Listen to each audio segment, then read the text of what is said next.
And my brothers and sisters, the word of God is blessed. The scripture reading this evening is taken from 2 Corinthians 4, verse 3 and 4. But even if our gospel is veiled, it is veiled to those who are perishing, whose minds the evil God of this age has blinded, who do not believe, lest the light of the gospel of the glory of Christ, who is the image of God, should shine on them. Yes, my brothers and sisters, the subject I am dealing with this evening, the veil must be removed. Yes, my brothers and sisters, the word of God says, if our gospel is hid, it is hidden to those who are perishing, to those who don't believe. You see, every time you hear the gospel of Jesus Christ and you don't believe, you continue to perish, my brothers and sisters. You are perishing. It's a continual process. Yes, because the gospel is the opportunity to reverse that. So what does the word of God say here? Two things. There's a spiritual blindness that has been put on the minds of humanity by the enemy Satan. It says, who the evil God of this age has blinded. Yes, there is a spiritual blindness that the enemy, Satan the devil, has put on the minds of humanity so that they cannot see the truth, so that they cannot see the light of the gospel that has to shine on them. And the word of God says the light of the gospel is the glory of Christ, who is the image of God. Yes.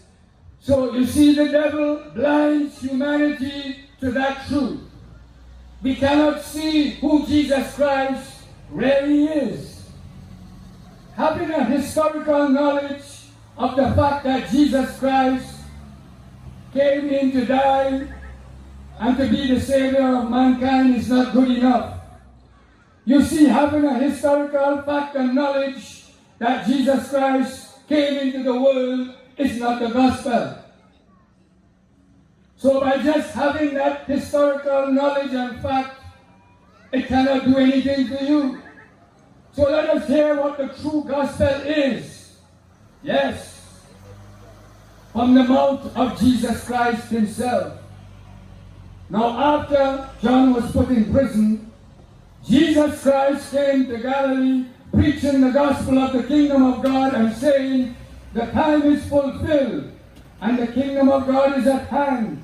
Repent and believe the gospel. You see that word, believe again. The Apostle Paul is just explaining in 2 Corinthians that people are perishing because they do not believe. Because that is what Jesus Christ, when he came preaching the gospel, he commanded those who hear the gospel to believe. You got to believe in order for the gospel to have precedence and work in your life. So those who don't believe are perishing.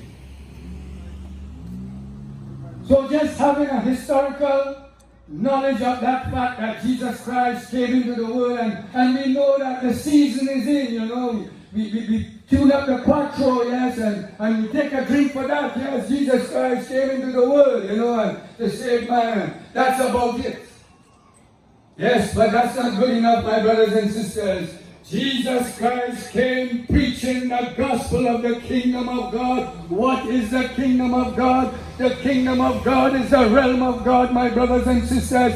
You see, man was in darkness. Man slid away, man fell, and he came into a fallen world, yes, to restore the kingdom of God. That is why he said the kingdom of God is at hand. It's the realm of God. That is what humanity was created to function in. Adam was created to function in the realm of God, my brothers and sisters. But when he sinned, he fell from that higher state. So here comes Jesus walking into a fallen world, and preaching the gospel of the kingdom of God and telling humanity that it is at hand. Yes, that they don't need to perish, that they don't need to die in their sins, that the realm of God has come, the authority of God has once again been restored. Yes, my brothers and sisters, it's the power of God unto salvation. But you see, my brothers and sisters, the devil lets us settle just for a historical fact. So when this time of the year comes around, yes, we have Jesus in a little creche. Yes, and we say that is Jesus. And we believe in that, and it ends there. But my brothers and sisters, it's the power of God. Jesus Christ, the glory of the gospel, is the glory of Jesus Christ, who is the image of God, my brothers and sisters. God himself was in the flesh, walking this earth, came here to liberate man from sin and death. As we read on, we will see Matthew 4, verse 13 to 16, it says, "And leaving Nazareth, he, Jesus, came and dwelt in Capernaum, which is by the sea, in the regions of Zebulun and Naphtali, that it might be fulfilled, which was spoken by Isaiah the prophet, saying, the land of Zebulun and the land of Naphtali, where the sea beyond the Jordan, Galilee of the Gentiles, the people who sat in darkness have seen a great light. And upon those who sat in the region of the shadow of death, light has dawned." You see, my brothers and sisters, the scripture is saying that they dwelt, that they lived. Yes, they were living in the lowest realm, my brothers and sisters, in the shadow of death and darkness. And that is why the light of the gospel to those who believe has dawned on them, and they have seen a great light. That light was the glory of Jesus Christ, who is the image of God, my brothers and sisters. So when you believe the gospel, when you come to Jesus Christ, by believing the gospel, you come to Jesus Christ, who is the glory of the image of God, my brothers and sisters. You have come to the power of God, who has the power to liberate you from that realm and shadow of death and darkness. You see, they were dwelling there.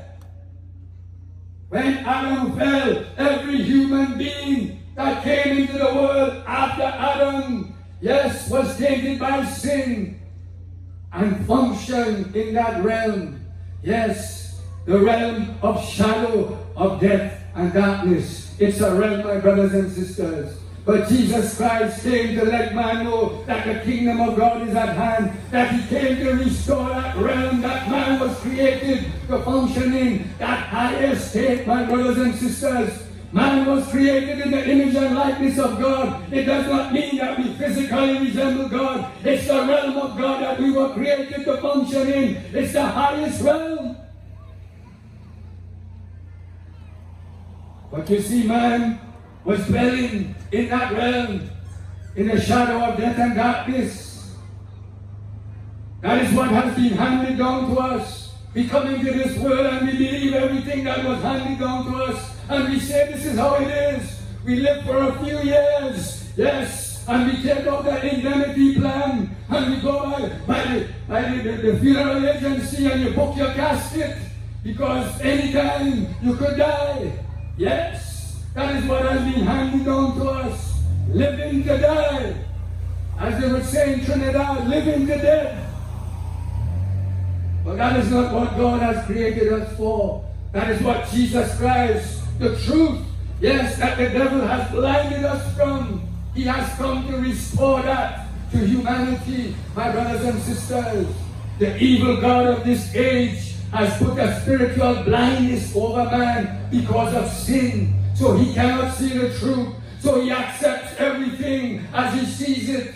Yes, this is it, man. Yes, this is it. This is how it is. We live a few years in the shadow of death and darkness. And then we die and we go into outer darkness. That is the popular belief. But that is not the truth. That is a lie of the devil. That's the deception that this whole system of things has been built upon. But Jesus Christ, the light of the gospel, you see, my brothers and sisters, to those who don't believe, they are perishing. But to those who believe, the light of the gospel dawns on you, my brothers and sisters. Yes.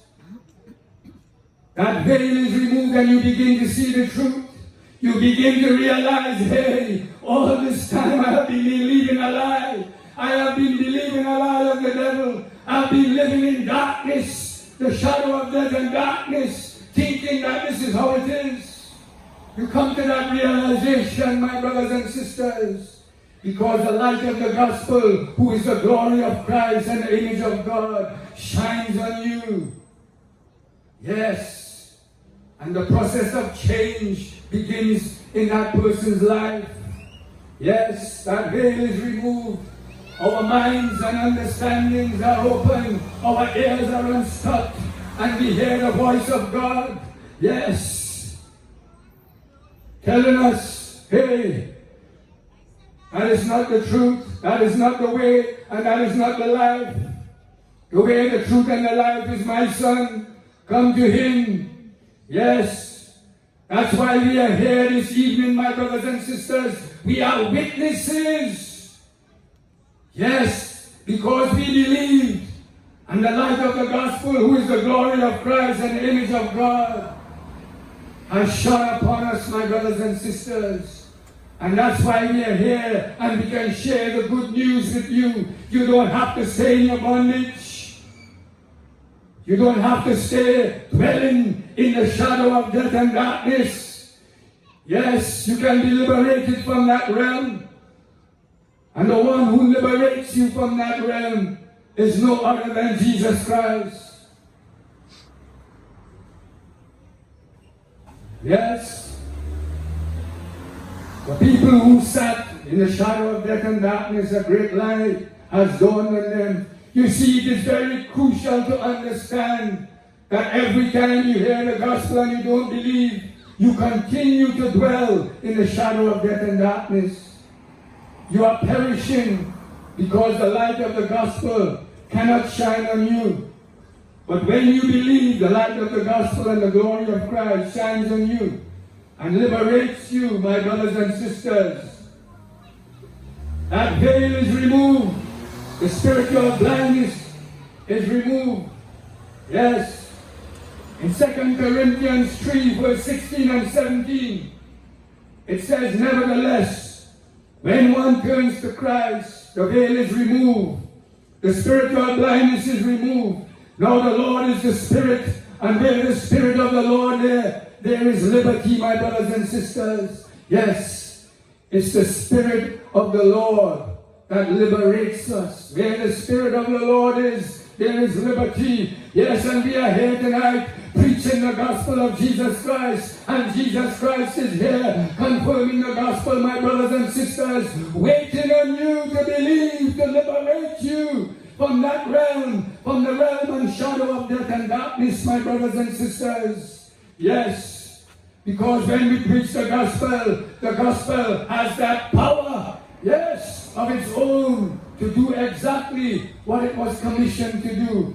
Because the light of the gospel is the glory of Christ, who is the image of God. And He is the one that liberates you when you come and you believe the gospel. So the spiritual blindness is removed when you believe, my brothers and sisters. When you come to Christ, it is removed. Acts 4 verse 12.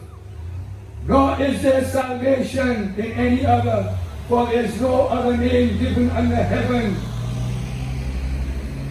where man can be saved, my brothers and sisters.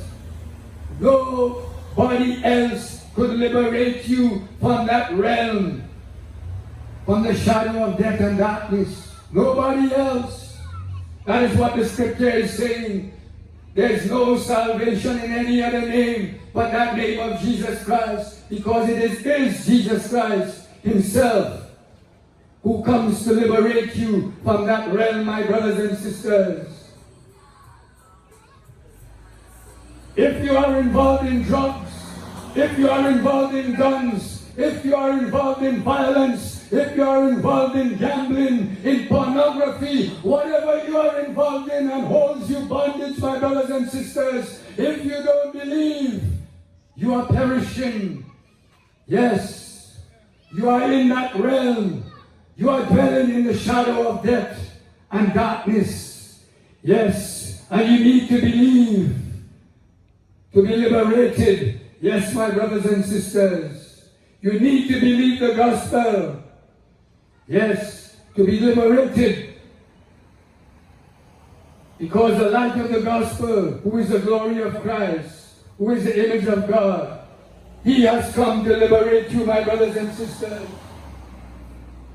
So if you're still in that realm, if you're still doing any of those things, if these things hold you bondage, yes, my brothers and sisters, Jesus Christ is here. The great liberator is here to liberate you from those things. Because all those things that I just spoke about belong to the realm and shadow of death and darkness. It all belongs to that realm. That realm keeps people in bondage, my brothers and sisters.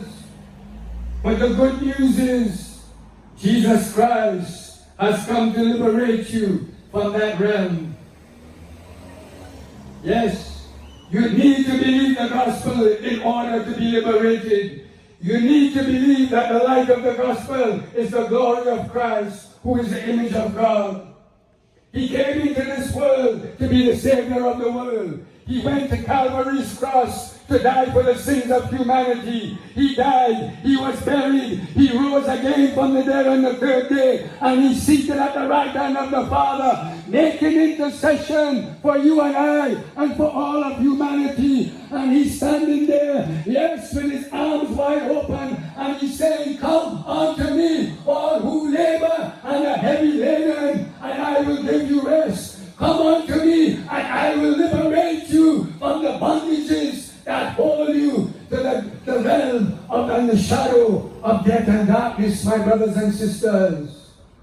A loving Christ is standing, waiting with his arms open, and he's imploring you, he's telling you to come. Yes, sin is a burden. He wants to liberate you, my brothers and sisters. He wants to free you from these bondages. He wants to free you from this burden. He wants to liberate you from the shadow of death and darkness. You no longer have to live there because you weren't created to live and dwell there, my brothers and sisters. Jesus Christ, who is the way, the truth, and the life, he has come with the revelation of and has brought immortality and life to light, my brothers and sisters. Yes, you don't need to perish. All you need to do is believe. Yes, believe the gospel. Believe that he came into this world as the Savior of the world, that he died, that he was buried, that he rose again from the dead on the third day, that he's seated at the right hand of the Father, and he's making intercession, and he's calling out to all of humanity, worldwide, universally, to come and be liberated, to come and be set free, to come and know the truth and be set free, my brothers and sisters. Come and be liberated. You don't have to perish. You don't have to continue believing the lie of the devil. Yes, telling you that this is all there is, that you live for a few short years, that you can do what you want. Yes, and then you die. And when you die, that's it. You're done. You don't have to continue believing that lie, my brothers and sisters. That is why we are here this evening. Yes, that is why he has sent us here, and here the mission that he has sent us here to accomplish. Acts 26 verse 18, he sent us here to open their eyes in order that they will be liberated from darkness to light. Yes, from the power of Satan to God. that they might receive forgiveness of sins and an inheritance among those who are sanctified in faith through me.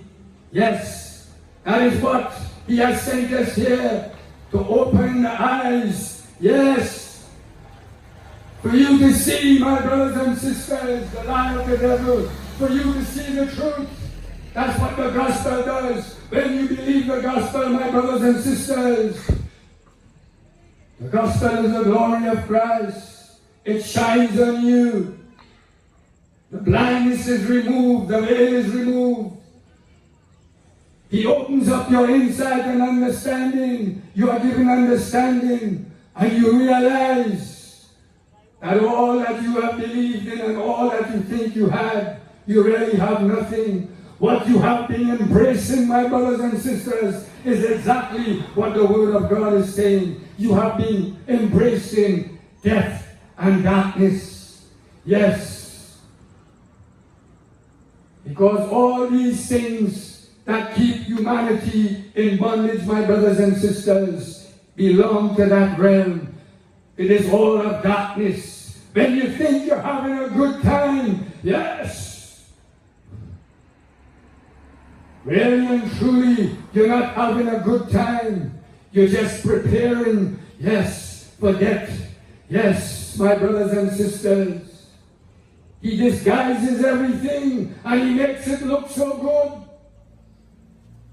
Chocolate-coated cyanide capsules. By the time you suck off the chocolate and you realize you hit the poison, you're already dead. It's too late. But thank God, yes, we have been commissioned. Yes, as we just read, to open the eyes in order to turn them from darkness to light, from the power of Satan to God, that they might receive the forgiveness of sins and an inheritance among those who are sanctified by faith in me. Yes, my brothers and sisters, that is what the devil blinds you from, that inheritance that God has for us. And that inheritance, yes, is eternal life in his kingdom. The scripture says in Romans 6:23, for the wages of sin is death, but the gift of God is eternal life in Christ Jesus. He blinds us to that gift, my brothers and sisters. He tells you all is here, so go for it, brother. Go for it. It's right here and now. Just take it, man. Yes. And all you do, my brothers and sisters, is you take death. He wraps up death and he makes it look. The scripture says, no wonder, for even the devil could disguise himself as an angel of light. Yes, he's a master deceiver. He's a master at deception.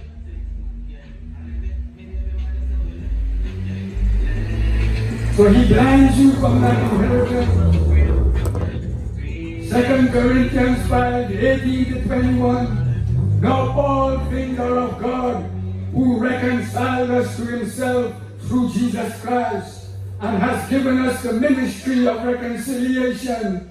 That is, that God was in Christ reconciling the world unto himself, not imputing their trespasses to them, and has committed to us the ministry of reconciliation.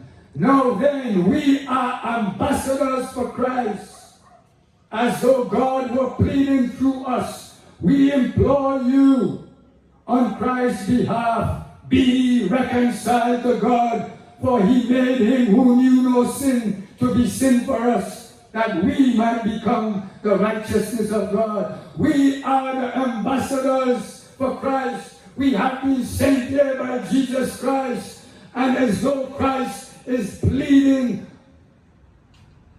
through us on your behalf, and we implore you to be reconciled to God. We implore you to believe the gospel, yes, so that you will no longer have to perish. When you don't believe, you will be perishing. When you believe, the light of the gospel shines on you, yes, and you can receive the forgiveness of sins. You can receive salvation. You can receive the inheritance of eternal life in the kingdom of God. Yes, my brothers and sisters. That is how it is.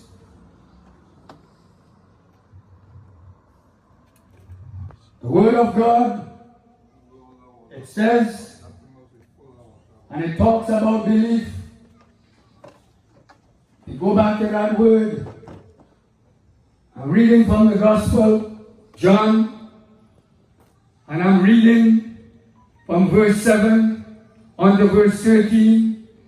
This man came for a witness, to bear witness of the light, that all through him might believe. He was not the light, but was sent to bear witness of that light. That was the true light, which gives light to every man coming into the world. He was in the world, and the world was made through him, and the world did not know him. He came to his own, and his own did not receive him.